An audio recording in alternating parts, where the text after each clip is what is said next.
Nigerians receive a new Patients' Bill of Rights. It's intended to better protect citizens and improve healthcare delivery. Meanwhile, doctors in Uganda continue to face inadequate drugs and other medical supplies and understaffing. What happens when a small African state finds itself in a trade dispute with the US? We'll look at how Rwanda is handling their situation. Africa 54 starts right now.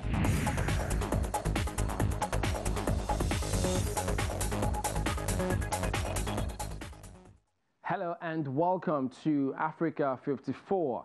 It's the show that goes around the continent to bring stories near and far. I'm Chamberlain Oso at Channels Television here in Lagos. I'm joined by Esther Githui-Ewart at Voice of America in Washington. Thanks, I'm Esther Githui-Ewart at our global headquarters in Washington, D.C. Happy to be with you again for another edition of Africa 54. Let's start off with a look at Nigeria's new Patients' Bill of Rights. Chamberlain Oso in Lagos brings you that story. That's right. The federal government of Nigeria has launched the first Patients' Bill of Rights. The document, developed by the Consumer Protection Council, is designed to better protect citizens and improve healthcare delivery. Channels Television's correspondent Gloria Umezuke reports. The poor attitude of healthcare workers has over the years been called into question. This worrisome trend constantly puts at risk the lives of vulnerable Nigerians seeking Medicare, even in the face of life-threatening emergencies. The Patients' Rights Bill is launched by the Vice President, Professor Yemi Osinbajo, to guard against poor service delivery and a gross abuse of the rights of patients in hospitals.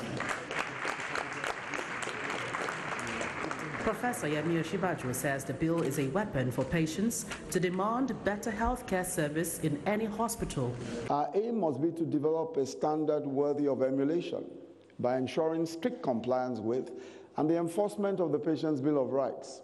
We must hold ourselves, professionals and patients, accountable to the rights that this document enunciates. And when we see others who should but do not, we must insist that they do.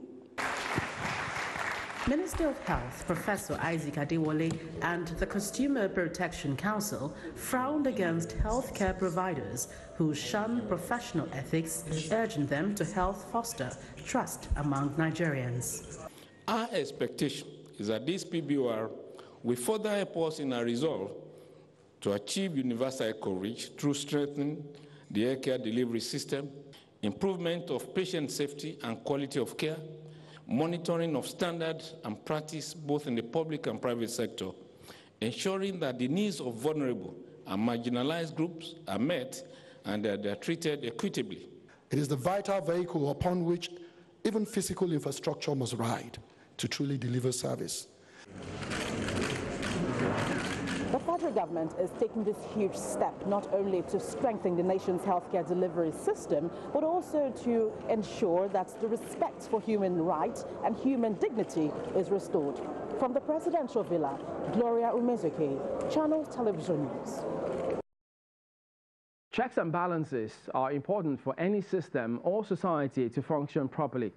From the protection of human rights to access to justice, strong institutions and the rule of law are necessary to curb impunity at all levels. Chino Obiagu is the chair of the Nigeria Coalition for the International Criminal Court. He joins us now to shed more light on this matter. Thank you for joining us today on Africa 54. Thank you very much. All right, now with respect to curbing impunity, how much would you say our criminal justice system is in terms of its capability to check impunity?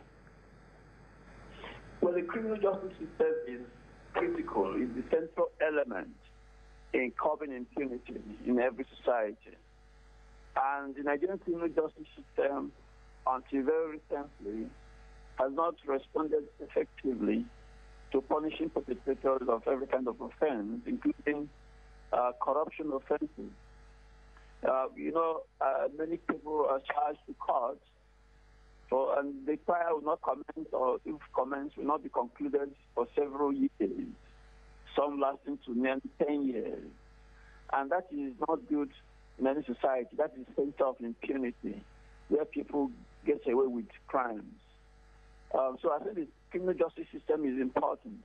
But recently, the Nigerian government has adopted the Administration of Criminal Justice Act in 2015, which has introduced innovations that could help, if implemented, to reduce impunity and to punish perpetrators of crimes, including corruption and economic crimes. Where it is still being tested, it has not been fully rolled out, but it is hopeful that there will be a lot of improvement in the near future. Could you, using the lingering crisis between the farmers and herdsmen, if you use that as a yardstick or a test case, how would you assess the performance of the ACJA and our ability to check impunity as well? In the area of the law that defines crimes, which is the Penal Code or the Criminal Code, the Nigerian has not really moved forward because these laws have not been reformed since 1945. With respect to herdsmen and farmers' crisis across the country, we need to improve on the law that defines crimes against humanity, which is the statute of the International Criminal Court. And that has not been part of Nigerian law, unfortunately. So it is always very difficult to identify the particular crime that will fit into international crime or atrocity crime, for which those kind of violations can be brought under. But having said that, we still have a number of laws, a number of provisions in the criminal code that can address the atrocities going on in these areas, and that has not been effectively been used. So it's not just making the law that is important, it's also having the political will to implement the law. So we have sufficient laws to prosecute those cases, but that has not been put into use effectively, unfortunately. How important do you think the ICC is in this regard, considering the fact that, yes, we are signatories to this?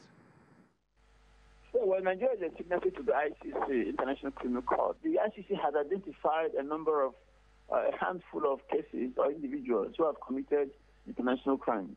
But that is not enough. The Nigerian government has the responsibility, under the complementarity principle of the International Criminal Court, to prosecute those who commit these atrocity crimes in its territory. So I think in addition to the ICC being a complement to what the Nigerian government is doing, they need to improve on the criminal justice system to address these problems. All right, then, Chino Obiagu, Chair of the Nigeria Coalition for the International Criminal Court, thank you for joining us today on Africa 54. Thank you very much, Chamberlain.